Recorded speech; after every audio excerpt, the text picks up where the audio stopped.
Hinamak na manugang. Kabanata 331. Nang makita nila ang eksenang ito, ang dalawang hanay ng mayamang ikalawang henerasyon na nakaluhod sa lupa ay natakot sa kanilang talino. Paano sila maglakas loob na magpakita ng anumang kapabayaan, agad silang nag-away sa isa't isa. Sunod-sunod na naririnig ang tunog ng sampal, ang grupong ito ng mayamang ikalawang henerasyon ay layaw at spoiled. Ang ilan sa kanila ay hindi pa nasasampal ni minsan mula noong sila ay bata pa. Ngayon namamaga ang mga mukha nila dahil sa pagkakasampal, sila ay kahabag-habag na lampas sa salita. Nakilala ng ilan sa mga tao sa karamihan ang grupong ito ng mayamang ikalawang henerasyon. Alam nila na karaniwang umaasa sila sa kanilang pamilya na gumawa ng masasamang bagay, at lahat sila ay nagsaya. Sinampal si Handong ng 12-dosenang beses, namamaga ang kanyang mukha na maging ang kanyang mga facial features ay napipisil, ang kanyang mukha ay puno ng dugo, at ang kanyang dalawang ngipin sa harapan ay pinalipad, para siyang patay na aso. Iniutos lamang ni Ba Shanho na huminto nang makita niyang malapit na ang oras. Bumagsak si Handong sa lupa, humihingal sa takot, akala niya ay sa wakas ay tapos na. Sa hinaharap, kung gusto niyang makita muli si Alex Dixon, mas gugustuhin niyang maglakad-lakad at huwag na siyang guluhin. Nang maisip niyang naayos na ang bagay na ito, muling itinuro siya ni Ba Shanho at sinabing, itong taong ito ang nanguna sa gulo. Ibitin siya sa puno ng isang gabi at palayain siya bukas. Hindi, sa sobrang takot ni Handong ay nanginginig siya. Ito ang pasukan ng paliparan, at may mga taong papasok at alis. Kung mabibitin siya ng isang araw, paano pa kaya ang mukha niya? Higit pa rito, maraming lamok sa kagubatan na ito, ibinitin siya at pinakain ng lamok buong gabi, kaya paano pa siya magkakaroon ng sinuman ng tao kinabukasan? Ginapos ng ilang malalawak na lalaki si Handong at isinabad siya sa puno. Tuma-ngo si Uncle Hua bilang kasiyahan, bantayan mo siya, kahit na dumating ang kanyang ama. Huwag mo siyang pakawalan, kung mayroon ka, hiling sa Han family na pumunta sa Jiang family para hanapin ako.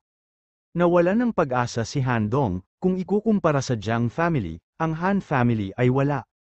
Hindi banggitin na ang kanyang ama ay hindi nang ahas na gawin yun. Kahit na ang kanyang sariling lolo ay dumating, hindi siya maglalakas loob na saktan ang pamilya Jiang. Ang isang grupo ng lumuluhod na mayamang ikalawang henerasyon ay natakot na walang kabuluhan, walang nang ahas na makiusap para sa buhay ni Handong. Nakarating na si Alex Dixon sa pamilya Meng at pumasok kasama si Meng Nuoran. Sa nakaraan, ang pamilya Meng ay maaaring ituring na pangalawang rate na pamilya sa Jing City.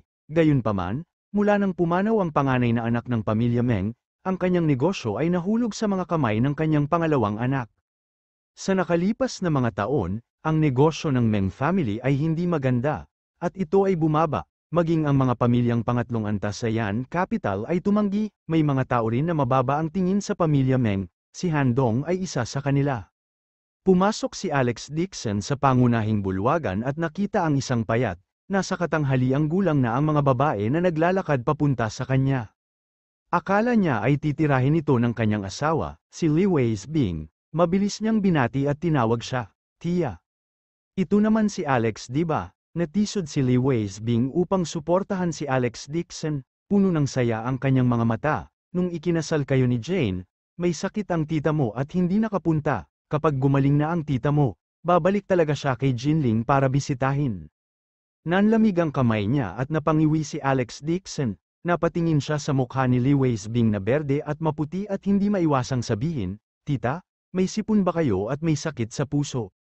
Sinabi ni Meng Nooran, Kuya Alex, ang aking tiyahin ay palaging nanlalamig. Matapos mamatay si Tio, siya ay labis na nalungkot at nagdulot ng sakit sa puso. Siya ay nagpatingin sa maraming doktor at hindi na gumaling. Sa taong ito, si Lolo ay bumili ng maraming mahalagang gamot herbs para magamot siya ni Tita, saka lang siya gumaan.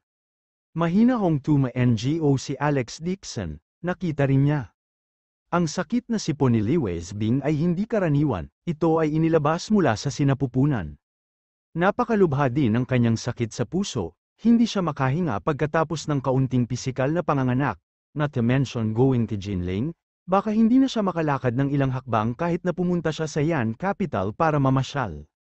Humihingi ng paumanhin ang sinabi ni Li Weisbing, ang sakit na ito ay talagang nagdulot ng problema sa pamilya. Mabuti na lang at inutusan ako ng matandang ginang na magpagaling kay Meng family, marami rin akong hinahanap na mga sikat na doktor, ito ay ang aking sariling kalusugan na hindi umayon sa inaasahan. Ni Alex Dixon, kung hindi tutol ang tiyahin mo, tulungan kitang gumaling, gayunpaman, matutuloy ito ng proseso, aabuti ng humigit kumulang 1 buwan bago tuluyang gumaling. Napangiti si Lewis Bing. Alam na alam niya ang kanyang kalagayan at hindi siya naniniwala na mapapagaling siya ni Alex Dixon sa loob ng 1 buwan, ngunit mayroon itong ganoong puso na nagpapasaya sa kanya. Alex, pumasok ka na agad sa bahay at magpahinga. Hindi ka pa kumakain di ba? Pagbalik ni second brother mamaya kakain na tayo. Nabalitaan ko kay Helena na wala ka sa kalusugan. I especially got someone to cook a kaldero ng sopas ng manok para mapunan mo ang iyong kalusugan. Tuma-ngo si Alex Dixon at sinabing, "Salamat po, tita." Sa totoo lang, wala siya sa mabuting kalusugan, malamang si Helena ang naninira sa kanya. Gayunpaman, ang pagiging magiliw ni Lewis Bing ay nakaantig sa puso ni Alex Dixon. Sa huli, ang mga tao ng Lewis family ay hindi lahat ng tamad at sakim gaya ng pamilya ni Lewis Ming Feng, kahit papaano ay mabait na tao si Lewis Bing, ngunit sa kasamaang palad, hindi maganda ang kanyang buhay.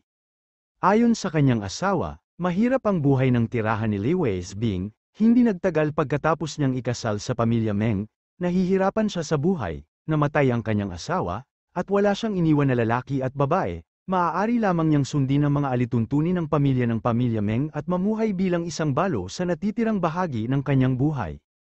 Sa kabutihang palad, naisip ng matandang ginang Meng na si Lewis Bing ay kasal sa pamilya Meng at pinakitunguhan siya ng maayos. Bukod dito, si Meng Nooran ay pinalaki ni Lewis Bing mula noong siya ay bata pa at nagkaroon ng malapit na relasyon sa kanya. Kung hindi, mahihirapan siyang manatili sa pamilya Meng. Sinabi ni Meng Nooran, elder brother Alex, "Ngayon ang lolo ko ay pumunta sa Sangxiang Mountain Villa sa labas ng Yan Capital upang manatili sandali. Masarap ang hangin doon at maginhawa para sa kanya na pangalagaan ang kanyang katawan, kaya, itong dating tirahan ng Meng family ay kasama lang ang mga magulang ko, kapatid ko, at titahiin ko, medyo malamig, don't mind it." Ngumiti si Alex Dixon at sinabing, "Ano ba ang pinagsasabi mo? Laking pasasalamat ko na naging maayos ang pakikitungo sa akin ni tita." Pagkasabi nun ay naglabas siya ng regalo at ibinigay sa kanya. "Tita, specialty po ito na pinadala sa akin ng tatay ko. Ang sabi niya noon ay paborito mong kainin." Bagamat isang kahon lamang ng hamon, ngumiti si Lewis Bing at tinanggap ito, bamantong hininga siya at sinabing, "Hindi ko akalain na maaalala pa rin ni Albert ang aking kagustuhan, nag-isip din ito sa akin, hindi ko nakita ang pamilya Lewis sa loob ng maraming taon, nung umalis ako noon, wala pang 7 taong gulang si Jane, niyakap ko pa siya." Tuma-ngo si Alex Dixon, naisip niya na hindi madali para sa tiyahin na ito ang mag-isa sa Yan Capital matapos umalis ng mahigit 1 taon. Muling napabuntong hininga si Lewis Bing, "Hindi ko akalain na napakaraming bagay na gagawin ni Lewis Ming Feng, dahilan para mabangkarote ang Lewis family. Ang Lewis family ay puno ng mga sakuna, buti na lang at ligtas at maayos ang pamilya ng Biyenan at Albert Lewis, ito ay napakaswerte din." Bahagyang tuma-ngo si Alex Dixon, ang pamilya lang ni Lewis Ming Feng ang dapat sisihin. Nagpunta rin si Old Lady Lewis sa tahanan ng kanyang ina upang alagaan ang kanyang pamilya, para sa kapakanan ng kanyang asawa, hindi niya pinatay silang lahat. Habang nag-uusap sila ay may narinig silang tunog ng sasakyan mula sa labas ng villa. "My dad is back," agad na tumayo si Meng Nooran. Pagkatayo pa lang niya, may ilang figure na pumasok sa hall. Ang taong naglalakad sa unahan ay isang lalaking nasa katanghaliang gulang na nakasuot ng suit at leather na sapatos, na sinundan ng isang marangal na ginang. Ang naglalakad sa likod ay isang binata na nasa 20s, puno ng kayabangan. Mabilis na bumangon si Lewis Bing, sayang ngumiti, "You are back, ito ang manugang ng pamangkin ko." Bago pa siya makatapos, ang nasa katanghaliang gulang na lalaki ay tuma-ngo at sumabad, "Oh, nakuha ko." The lady fanned herself with her hand as she snappily said, "Napakainit, hindi pa handa ang pagkain sa kusina." Medyo nahihiya si Lewis Bing ngunit si Meng Nooran ay pumunta sa harap at sinabing, "Itay, nanay, kagagaling lang ni Kuya Alex mula kay Jinling at hiniling ni tita sa kusina na maghanda pa ng ilang pagkain, bakit ang tagal nyo ngayon?" Malungkot na sinabi ng ginang, ang mga anak ng mga kasosyo sa negosyo ng tatay mo ay nakasakit kahit papaano sa isang tao sa paliparan, ang kabilang partido ay may malaking background at hindi nila kayang masaktan. Ang iyong ama ay tinawag din ng kanyang mga kaibigan para tulungan siyang makipag-usap. Bakit mo siya sinundo sa airport? Hindi mo ba siya nakita? Natigilan si Meng Nooran at walang malay na tumingin kay Alex Dixon. Tiningnan siya ni Alex Dixon, na ipinakita ni Alex na hindi niya dapat sabihin ang anumang bagay. Kabanata 332 lumakad siya at ngumiti, "Hello, Uncle Meng and Auntie, ito ang mga specialty na dinala ko mula kay Jinling, at alam din ni Dad na mahilig si Uncle sa mga antik kaya specially siyang pumili ng isa at dinala, siguro kung gusto niya ito, Kuya Meng." Pagkatapos sabihin yun, nagbigay si Alex Dixon ng ilang kahon ng dessert at isang Qing Dynasty porcelain pen holder. Itong ilang box ng dessert ay binili ng kanyang asawa matapos itong gumising ng madaling araw at pumila ng 3 oras sa Jinling Restaurant dahil nabalitaan niyang mahilig kumain ng lahat ng klase ng dessert si Tita Meng. Pinili ng biyenan ang lalagyan ng panulat at ito ay mahal. Sinulyapan ng ginang ang mga dessert at hindi na inabot ang mga ito para tanggapin. Sabi niya, "Oo, ilagay mo sa mesa, Yan Capital is not a countryside place, andin lahat dito. Isa pa, pinipili ko ring kumain. I eat the desserts made by the chefs of Yan Capital, I don't eat anything else." Kinuha ng nasa katanghaliang gulang na lalaki ang brush holder at ngumiti, "Bihira ka lang pumunta sa Yan Capital, dapat maglaro ka pa ng ilang araw." Bagamat magalang, hindi man lang niya nilingon ang may hawak ng brush, pasimple niya itong inilagay sa mesa. Ang ganitong uri ng brush holder ay hindi higit sa 100,000. Ngunit anong uri ng lugar ang Yan Capital? Ito ay hindi tulad ng sa kanayunan, sa mga mata niya, maalay lang itong may hawak ng brush at hindi mailagay sa mesa. Nakita ito ni Alex Dixon at alam niyang mababa ang tingin niya sa brush holder na ito.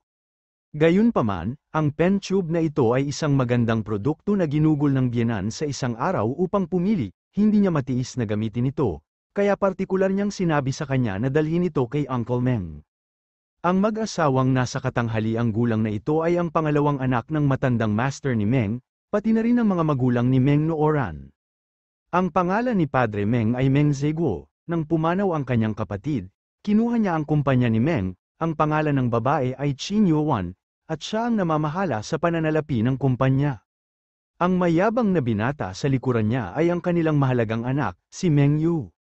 Dati ay abala ang mag-asawa sa trabaho at handa lamang silang alagaan ang kanilang anak, ipinagkatiwala nila si Meng Nooran kay Li Weisbing para alagaan ito at kadalasan ay hindi nagtatanong tungkol sa kanilang anak. Kaya naman, si Meng Nooran ang naging dahilan ni Li Weisbing sa pamilya at mas pinigilan ang kanyang mga magulang. Inihain ng mga katulong ang mga pinggan at ang lahat ay nagsipasok sa piging. Kumain ng ilang subo si Meng Yu bago umalis sa handaan at bumalik sa kanyang silid. Si Meng Ziguo at ang kanyang asawa ay nag-usap tungkol sa mga bagay sa kumpanya na parang walang ibang tao sa paligid. Si Li Weisbing naman ay patuloy na namimili ng pagkain para kay Alex Dixon, hinihimok siyang kumain pa. May dalang good chicken soup ang katulong at nagmamadaling inutusan ito ni Li Weisbing na ilagay sa harap ni Alex Dixon, espesyal na niluto ito sa kanya. Tumingala si Qin Yuan at kumunat ang noo, "Bakit ang dami mong niluto ngayon, isda at chicken soup na naman, paano mo ito matatapos?" Naku, wala sa mabuting kalusugan si Alex, magluto siya ng sopas ng manok para mapunan ang kalusugan niya, nakangiting sabi ni Li Weisbing. Tumingin si Qin Yuan kay Alex Dixon at sinabi kay Meng Ziguo na parang nag-uusap sila. 2 araw na daladala ni Meng Yu ang medicine book, masyadong mabigat ito. Kunin mo itong kalderong chicken soup para madagdagan niya ang kalusugan niya. Direktang utos ni Meng Ziguo sa kasambahay, dalhin ang chicken soup sa kwarto ng young master. Nang makita ang sopas ng manok na ginawa ni Li Weisbing para kay Alex Dixon ay inalis ng harap-harapan, hindi napigilan ni Meng Nooran na sabihin, "Tay, paano nakainom ng marami ang kapatid ko? Maagang gumising si tita at inihanda ito para kay Alex." "Ikaw anak." Malungkot na tumingin sa kanya si Qin Yuan at sinabi kay Alex Dixon na may peking ngiti, "Alex, ang pinsan mong si Meng Yu ay nagsusumikap nitong ilang araw. Wala kang pakialam na bigyan siya ng chicken soup, di ba?" "Walang problema," mahinang sabi ni Alex Dixon, "isa lang itong sopas ng manok na go. Ngunit nakakalungkot na maraming mabuting hangarin si Li Weisbing.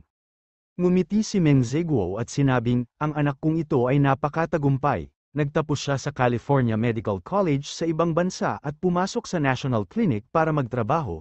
Alex, alam mo ba ang tungkol sa National Clinic? Ito ay isang lugar kung saan ang lahat ng mga doktor ay naroroon, gustong puntahan ng mundo. Hindi makapasok ang mga ordinaryong tao. Magalang na sabi ni Alex Dixon, pinsan, talented ka. Talagang hindi madali.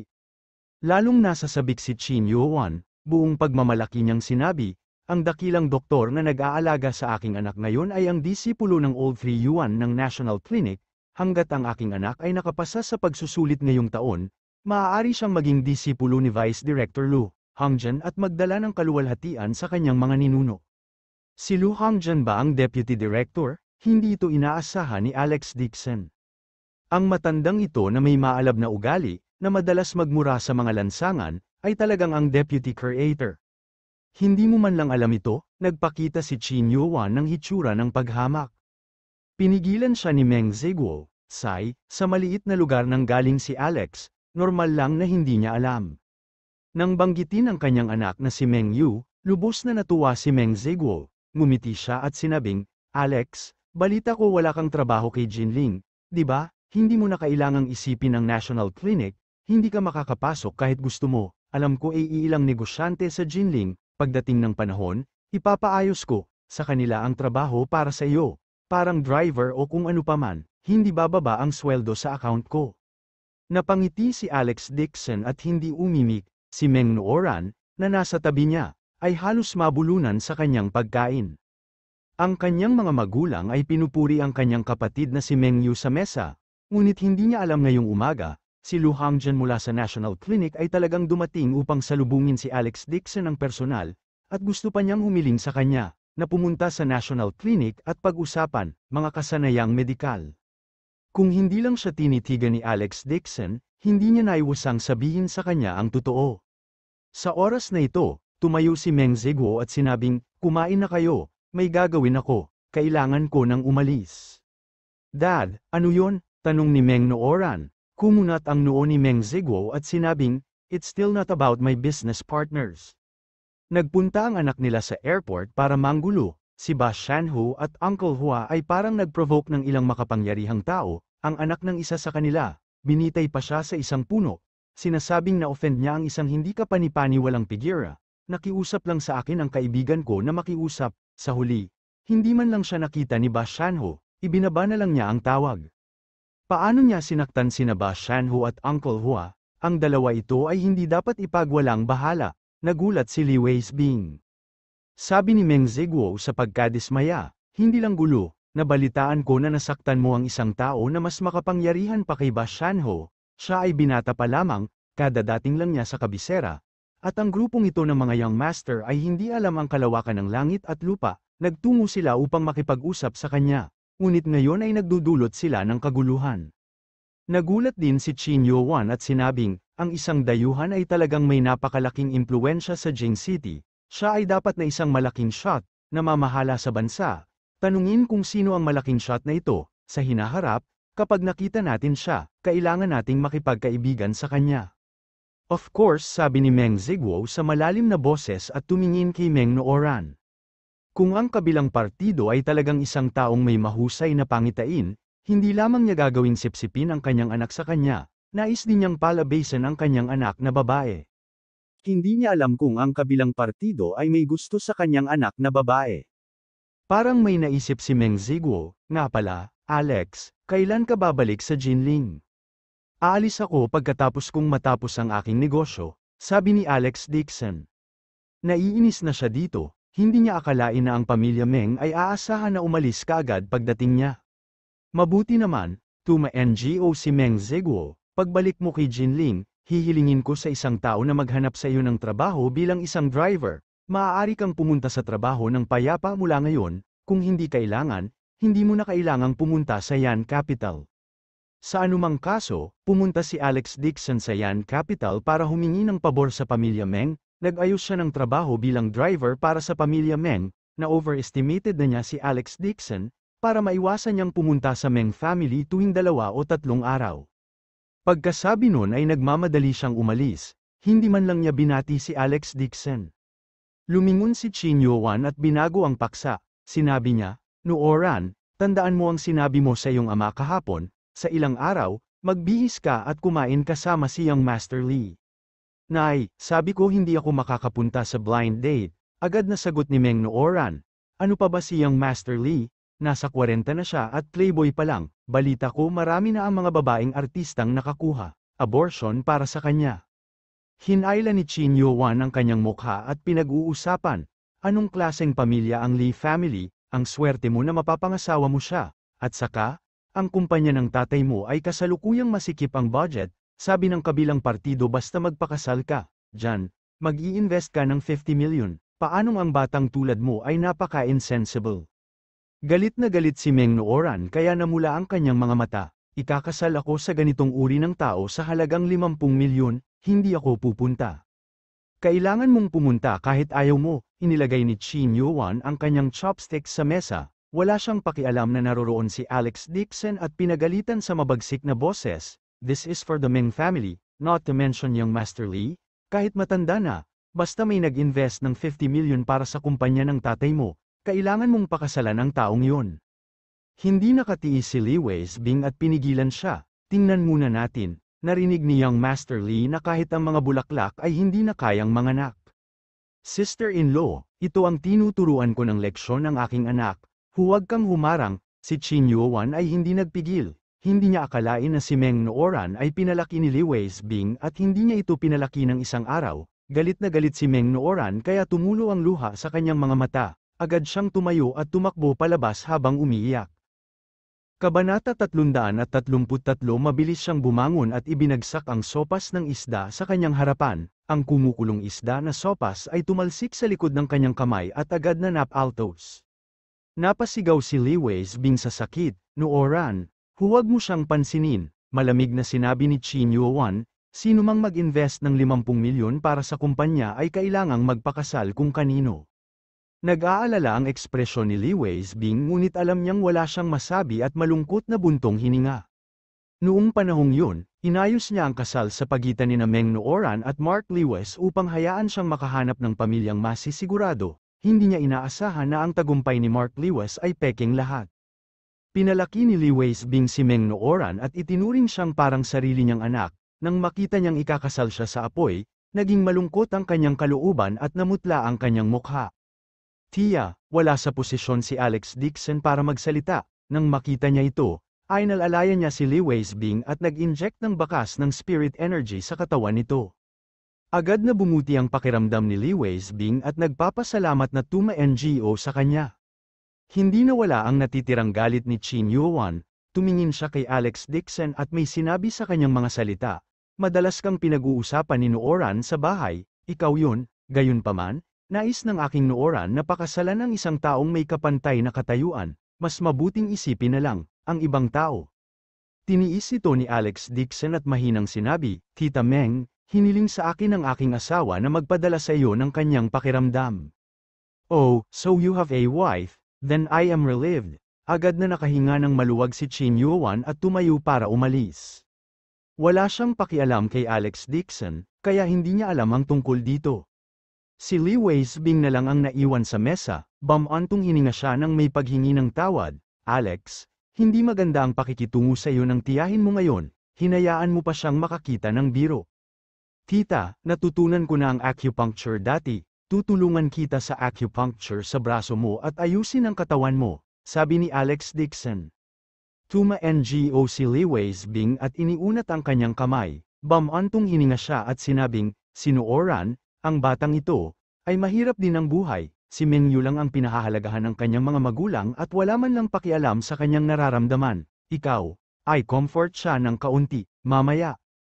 Tuma-NGO si Alex Dixon, maluha-luhang sinabi ni Lee Weisbing, "Maraming lugi na sa kumpanya ng Meng family, narinig kong sinabi ni Meng Ziguo na kapag hindi tayo nag-invest ng 50 milyon, baka maaga ng bangko ang bahay natin, hindi alam ang gagawin." Nagtatakang tanong ni Alex Dixon habang gumagamit ng acupuncture, nakaranas ng napakalaking kawalan ng kumpanya ng Meng family. Napabuntong hininga si Lee Weisbing at sinabing, "Hindi lang yun, nagkasakit ang matandang master dahil dito at pumunta siya sa mga suburb para magpagaling, kung may makakatulong kay Nooran, talagang magpapasalamat ako sa kanya. Inalis ni Alex Dixon ang karayom at sinabing, tapos na. Talagang makajos ang iyong mga kasanayan sa medisina. Nagulat si Lee Weisbing, Alex, kung pupunta ka sa National Clinic, tiyak na tatanggapin ka bilang isang alagad.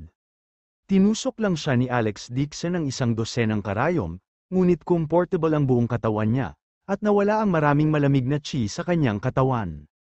Ngumiti si Alex Dixon at sinabing, kahit gusto kong pumunta, hindi ba sinabi ni Uncle Meng na ayaw ng National Clinic sa mga katulad ko? Napabuntong hininga si Lee Weisbing at nagdesisyon. Kung may pagkakataon, irerekomenda din niya si Alex Dixon sa National Clinic, kung siya ang papipiliin, mas mabuti ito kaysa sa walang trabaho sa bahay. Tanong ni Alex Dixon, Tita, hindi mo ba naisip na umalis sa pamilya Meng, live your own life? Napabuntong hininga si Lee Weisbing at sinabing, Alex, huwag mong sisihin ang tiyahin mo sa pagiging tradisyonal, kapag nagpakasal ako sa pamilya Meng, ipangangaanak ako bilang miyembro ng pamilya Meng, kapag namatay ako, magiging multo ako ng mga pamilya Meng, kung malugi ang pamilya Meng matutulog din ako sa kalye, paano ako makakabalik sa bahay ng nanay ko? Tsaka nalugi rin ang pamilya Liwes, saan ako pupunta? Natahimik sandali si Alex Dixon. Si Lee Weisbing ay nag-iisang anak na babae ng ikatlong kapatid na lalaki ng matandang master ni Liu. Matagal nang nawala ang kanyang bloodline, naiwan si Lee Weisbing na mag-isa. Alam niyang conservative ang titahiin niya, kung makukumbinsi niya ito, matagal na siyang pinayuhan ng pamilya Lee Weis na umalis. Gaya ng inaasahan, mananatili si Lee Weisbing sa pamilya Meng sa natitirang bahagi ng kanyang buhay. Sabi ni Lee Weisbing, bumalik ka sa kwarto mo at magpahinga ka muna, pupunta ako sa kusina. Tita, huwag mo masyadong pagurin ang sarili mo. Pagkasabi nun ni Alex Dixon ay tumayo na siya at bumalik sa kwarto niya. Ang pamilya Meng ay isang courtyard house, at siya ay inilagay sa likod bahay. Maraming bulaklak at halaman ang nakatanim sa likod bahay. Matagal nang mahina ang katawan ni Lee Weisbing, at karamihan sa mga ito ay mga halamang gamot. Tumingin si Alex Dixon sa bakuran at pumili ng ilang halamang gamot, nagtimpla siya ng gamot sa paso dito at nakakita ng isang basong bote para ilagay yun. Ang gamot sa paso na ginawa niya ngayon ay hindi gaanong katumbas kaysa sa gamot na ibinigay niya kay Lu Hangjian sa Haicheng. Gayunpaman, ito ay higit pa sa sapat upang gamutin ang mga paso ni Meng Nooran. Nakatira si Meng Nooran sa harapan ng bakuran, naglakad si Alex Dixon sa kanyang pintuan at kakatok na sana nang malabo niyang marinig ang hikbi na nanggagaling sa loob. Magdadalawang isip pa lang siya sa pagpasok nang biglang bumukas ang pinto ng huwala.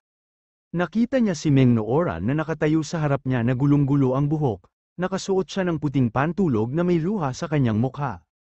Nang makita niya si Alex Dixon, natigilan siya. Tapos tinakpan niya ng dalawang kamay ang dibdib niya at namula. Kuya Alex, hinahanap mo ba ako? Habang nagsasalita siya, dali-dali niyang pinunasan ang mukha, natatakot na makita siya nitong umiiyak. Nakaramdam din ng awkward si Alex Dixon, hindi niya inaasahan na magpapalit ng damit si Meng Nooran, ang mga suspender na pajama na ito ay low-cut, na ginagawang mahina ang kanyang magandang figura at nagbibigay ng aura ng kabataan. Nang maisip niya ang pagiging bata at maganda ni Meng Nooran, at malapit nang mapilitang pakasalan ng isang young master na walang fertility, hindi napigilan ni Alex Dixon na sumimangot. May nakita siyang bakas ng paso sa likod ng kamay ni Meng Nooran, kaya iniabot niya ang bote ng gamot, panasan mo ito sa kamay mo, nakakapagpagaling ito ng paso. Salamat, Kuya Alex, kinuha ni Meng Nooran ang bote ng may luha sa kanyang mga mata, malungkot pa rin siya. Kahit na may pamilya na si Alex Dixon, hindi niya napigilan ang kanyang emosyon. Kung noong sinaunang panahon, papayag siyang maging asawa ni Alex Dixon. Maging siya mismo ay nagulat sa isiping ito, gayunpaman, kapag napangasawa niya si Young Master Lee, saan niya makikita ang mukha na makakatagpo na katulad ni Alex Dixon? Nakita ni Alex Dixon na umiiyak siya at madilim ang ekspresyon nito, hindi niya maiwasang aliwin ito, don't worry, anong panahon na ngayon? Kung ayaw mo talagang magpakasal, walang maglalakas loob na atali ka at pakasalan ka, susuportahan kita. Si Meng Nooran ay orihinal na nasa isang estado ng mapanglo, nang bigla niyang marinig na gustong suportahan siya ni Alex Dixon, hindi niya napigil ang matawa. Pero natawa lang siya saglit, muling nagsalubong ang mga kilay niya habang mahinang sinabi. Kuya Alex, salamat sa mabuting hangarin mo. Gusto ng tatay ko na may mag-invest sa kanya. Kahit hindi niya ako pakasalan kay Young Master Lee, basta ibang tao ang handang mag-invest sa akin, papakasalan niya ako, sa taong yun.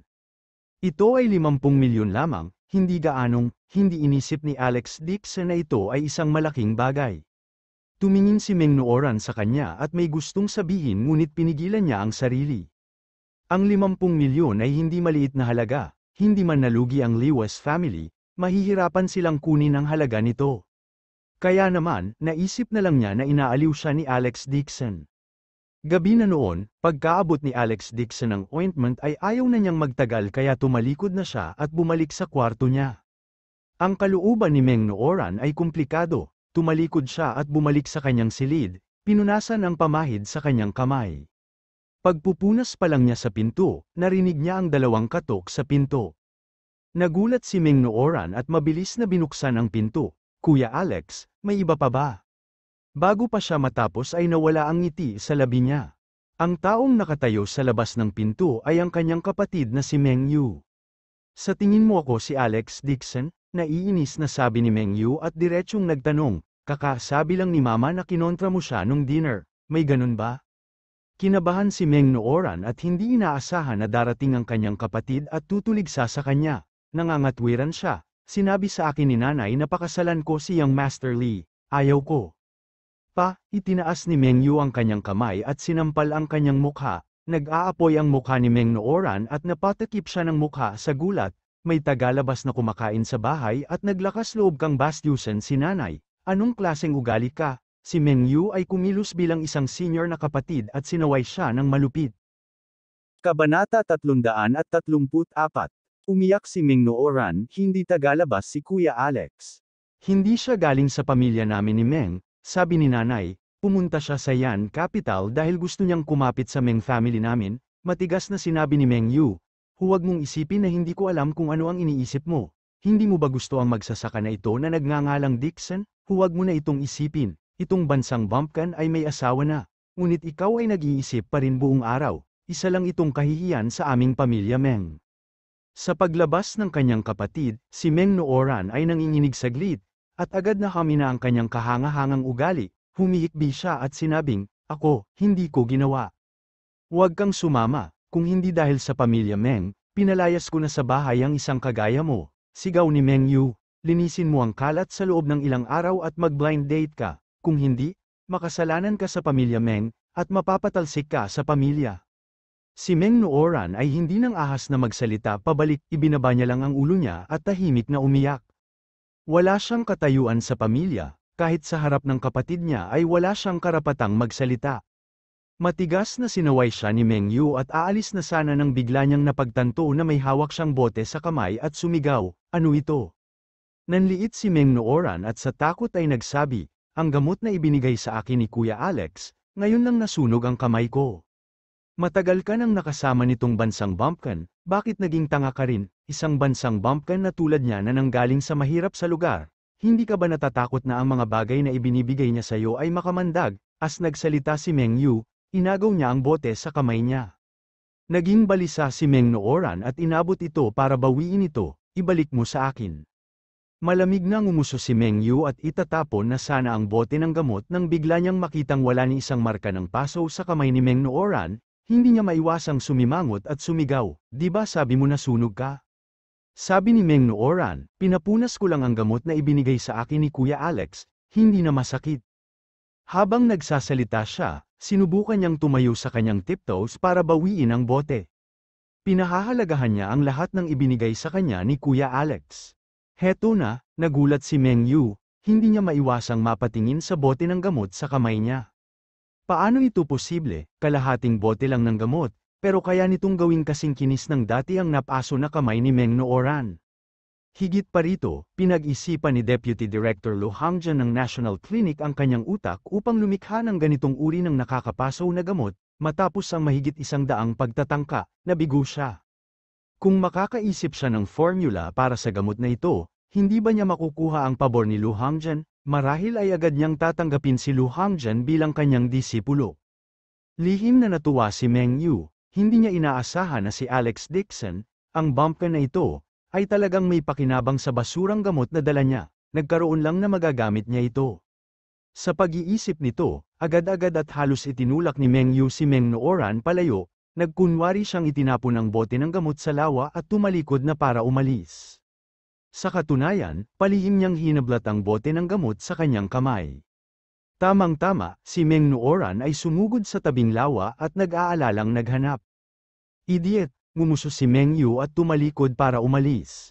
Pagkaalis niya, lumabas si Alex Dixon mula sa likod ng isang puno sa hardin na may malungkot na mukha. Sa katunayan, nag-aalala siya kay Meng Nooran at pansamantalang nanatili, hindi niya narinig ang usapan ng magkapatid. Isang bote lang ng nakakapasong gamot, at hindi niya ito sineryoso, higit pa rito, ang bote ng gamot na ito ay isang may sira na produkto, at wala man lang itong kalahati ng gamot na ginawa niya noong nakaraan. Parang sa pamilya Meng, maliban sa kanyang tita Hien at Meng Nooran, ang iba sa kanila ay tinatrato siya bilang isang tagalabas. Sa katunayan, hindi sila may kukumpara sa isang tagalabas. Naisip lang nila na pumunta siya sa Yan Capital para umakyat sa pamilya Meng. Si Alex Dixon ay tumawag kay Wang Lexio, pumunta ka at alamin kung gaano karaming share ang pamilya Meng ng Jing City. Nakayakap si Wang Lexio sa dalawang babaeng technician at naliligo, nang marinig niya ito, mabilis niyang itinulak ang babae sa kanyang mga bisig at magalang na sinabi, Boss Dixon, gusto mo bang bilhin ang kumpanya ni Meng? Hindi sa ngayon, dahan-daang umiling si Alex Dixon. Saglit siyang nag-isip at sinabing, bumili muna tayo ng shares, gusto kong maging shareholder ng pamilya Meng, kung tungkol sa pagkuha, depende ito sa sitwasyon sa hinaharap. Gagawin ko kaagad, binaba ni Alex Dixon ang telepono na may maliit na ekspresyon sa mukha. Kung hindi dahil siya ang titirahin ng pamilya Meng at silungan ni Meng Nooran, hindi na niya kailangan na maging shareholder, direkta na sana siyang bumili sa Meng family.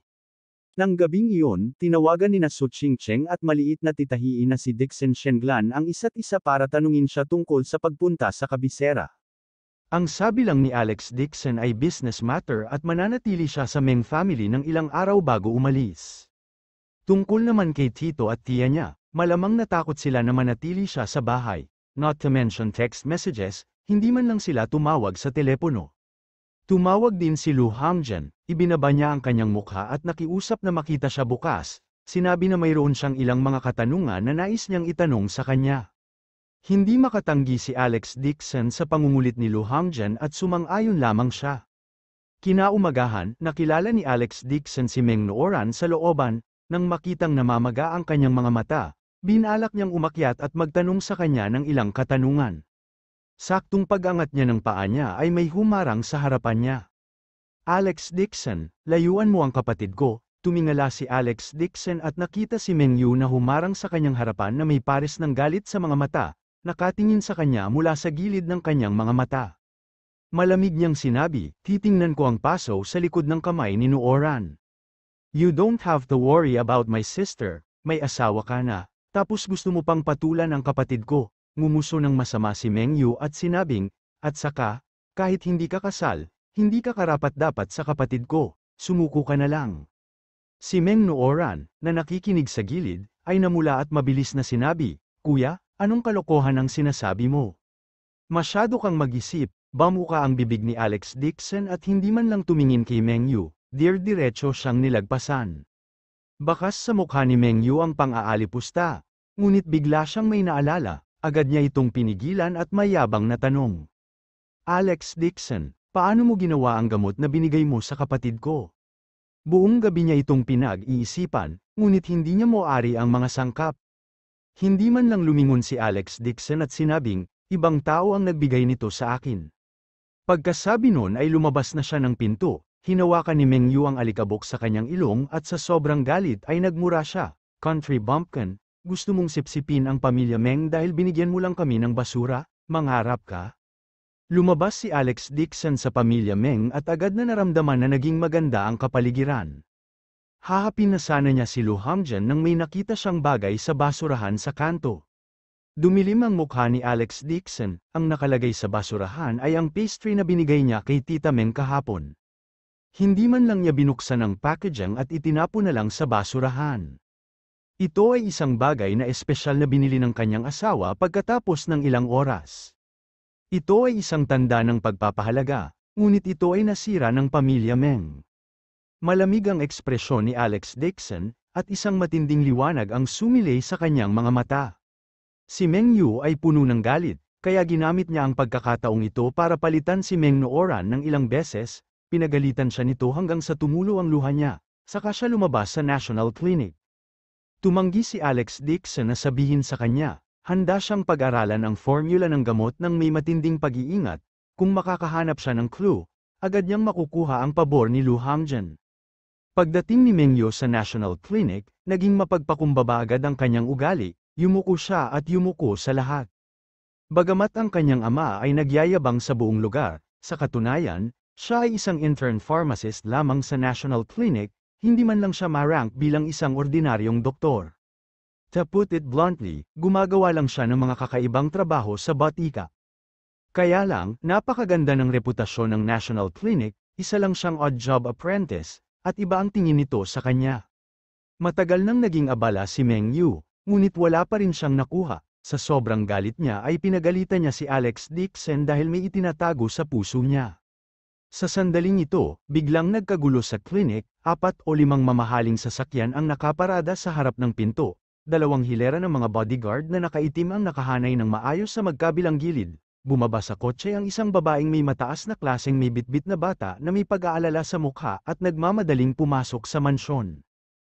Kabanata 335 lumakad din ang ilang doktor mula sa National Clinic para salubungin sila. Nagulat si Meng Yu, logically speaking, hindi siya isang marangal na tao, kaya hindi na lang siya pinansin ng mga tao ng National Clinic, makikita na ang babaeng ito ay may marangal na katayuan. Mabilis niyang tinanong ang pharmacist sa tabi niya, sino ang babaeng ito?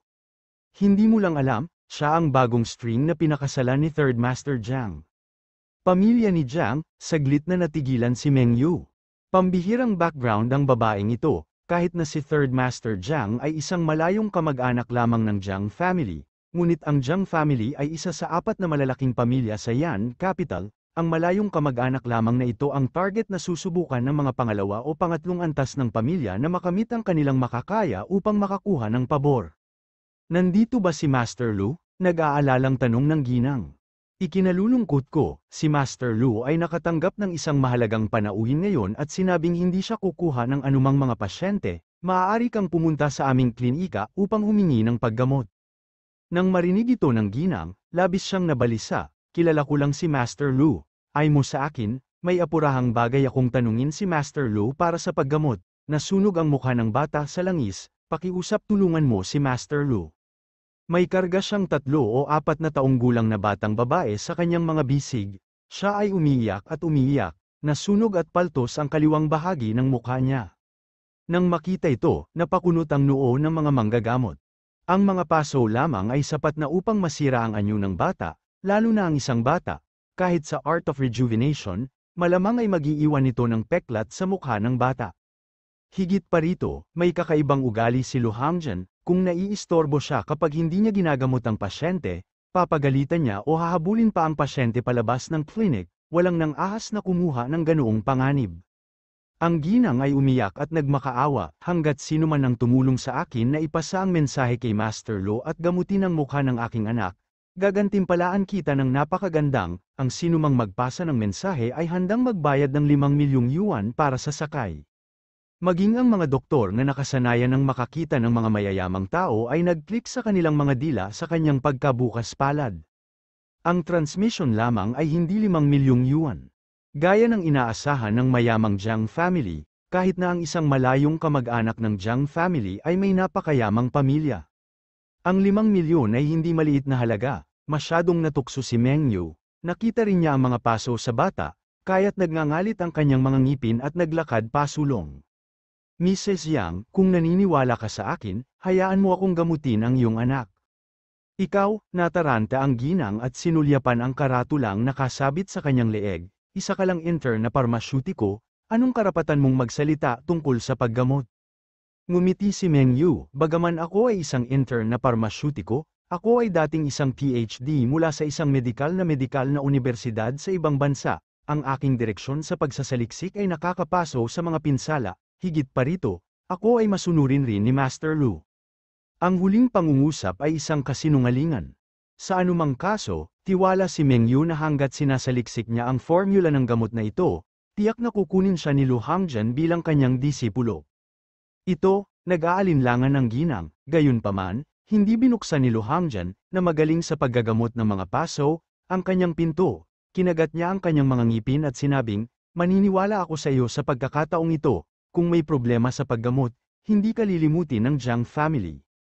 Huwag kang mag-alala, Mrs. Yang, handa akong protektahan ka sa buhay ko. Pagkatapos sabihin yon, inilabas ni Meng Yu ang maliit na bote ng gamot mula sa kanyang dibdib, puno ng kumpiyansa. Nakita niya sa sarili niyang mga mata kagabi na ang gamot na ito ay nagpagaling sa mga paso ng kanyang kapatid, tiyak nag-agana ito ngayon.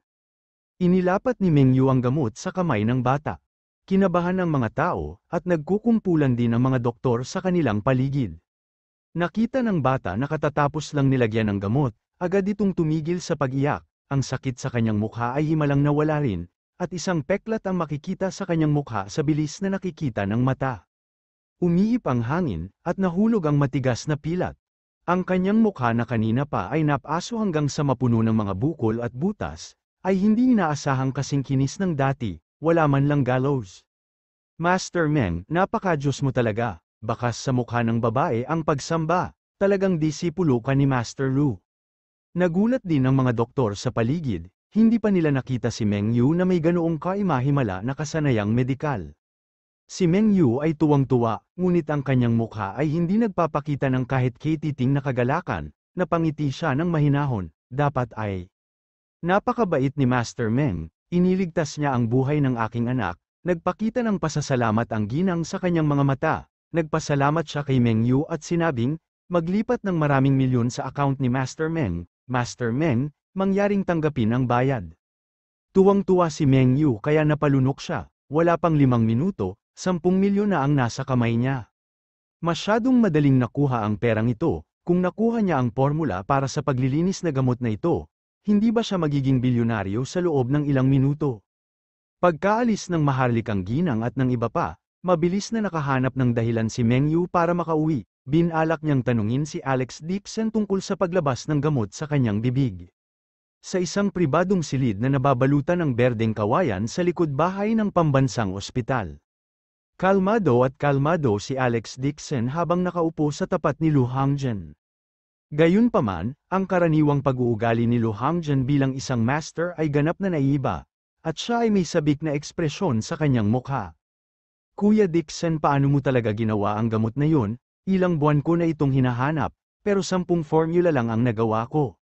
Ngumiti si Alex Dixon at sinabing, kung gusto mong malaman, sasabihin ko sa iyo ng diretso. Ang paghingi ng race eta sa isang tao ay isang bawal sa mundo ng medikal, hindi inaasahan ni Lu Hangzhen na walang itatago sa kanya si Alex Dixon, ang kanyang lumang mukha ay namula at sinabing, napakamahalagang race eta, binibigyan mo ako ng ganoon lang. Nakangiting sabi ni Alex Dixon, Elder Lu, ang race eta na ito ay hindi kahit isang ordinaryong race eta para sa akin, ito ay isang ordinaryong race eta lamang. Isa itong ordinaryong race eta, nagulat si Lu Hangzhen sa kanyang puso, tapos namangha siya kay Alex Dixon. Ang ganitong uri ng nakakapaso na formula ng gamot, alinman sa mga ito ay maaaring mabigla sa medikal na mundo, higit pa rito, kung ito ay ginamit para sa komersyal na layunin, maaari itong kumita ng pera araw-araw. Sa huli, sa mga kamay ni Alex Dixon, ito ay talagang isang ordinaryong formula ng gamot na hindi kapansin-pansin. Ngunit sa pag-iisip tungkol dito, ang mga kasanayan sa medikal ng kabilang partido ay nasa antas na hindi niya maisip. Kinuha ni Alex Dixon ang panulat at papel at gustong isulat ang formula ng gamot, sa anumang kaso, hindi ito mahalaga, ang formula ng gamot na ito ay hindi gaanong mahalaga sa 9 Profound Heaven Scripture. Sa sandaling ito, pinigilan siya ni Lu Hangzhen at mariing sinabi. Pag-iisipan ko ulit, kung ibibigay ko ang president na ito, mawawala ang diwa ng pag-iimbestiga sa TCM. Nagulat si Alex Dixon, pinag-isipan niya ito at iniisip ang ideya ni Lu Hangzhen. Bagamat may kakaibang ugali si Lu Hangzhen at ang kanyang ginawang manligaw ng iba ay kapantay ng kanyang biyenang si Helena, Hinangaan niya ang kanyang masusing pag-aaral ng mga kasanayang medikal. Sige, Elder Lu, kung gusto mong malaman, maaari kang pumunta at tanungin ako anumang oras. Napangiti si Lu Hangjan na may pagmamalaki at sinabing, Brother Dixon, huwag mong isipin na ikaw lang ang karapat-dapat. Actually, ayon sa formula na naisip ko, gumawa din ako ng nakakapaso na gamot. Bagamat ang medicinal effect ay hindi, kasing buti naman sa iyo, medyo masama. Gusto mo bang tingnan? Nang makitang nagmamadali siyang maghandog ng isang kayamanan at naghihintay pa rin siyang purihin siya, ayaw ni Alex Dixon na basagin ang kanyang kalooban. Masasabi lang niya, kung gayon, tingnan mo. Si Lu Hangjan ay nasa mataas na espiritu, dali-dali niyang tinawag ang kanyang alagad para kunin ang gamot. Nang makita ang nakangiti niyang mukha, napailing na lamang si Alex Dixon. Ang mga medikal na kasanayan ni Lu Hangjan ay nangunguna, kung hindi dahil sa init ng ulo niya, siguradong siya ang magiging pinuno ng National Clinic. Ilang sandali pa, tumakbo ang isang doktor sa takot. Lu, Master Lu, ikaw, wala na ang gamot na inihanda mo. Ano, malaking pagbabago ang ekspresyon ni Lu Hangjan at galit na sinabi niya, hindi ba nasa mesa? Hinanap ko ang iyong consultation room ngunit hindi ko ito nakita. Takot na takot ang doktor kaya nanginginig siya. Bukas ang pinto ng consultation room. I'm afraid na may kumuha nito, right, today? Isang intern apothecary sa clinic ang talagang naglabas ng isang bote ng gamot para gamutin ang mga paso ng pasyente. Pinag-uusapan nito ng lahat. Preposterous, how can an medical intern take out such a divine medicine? It must be stolen from me. Sa sobrang galit ni Lu Hangjan, hinampis niya ang mesa, agad na umitim ang mukha niya. Abangan, ang susunod na kabanata.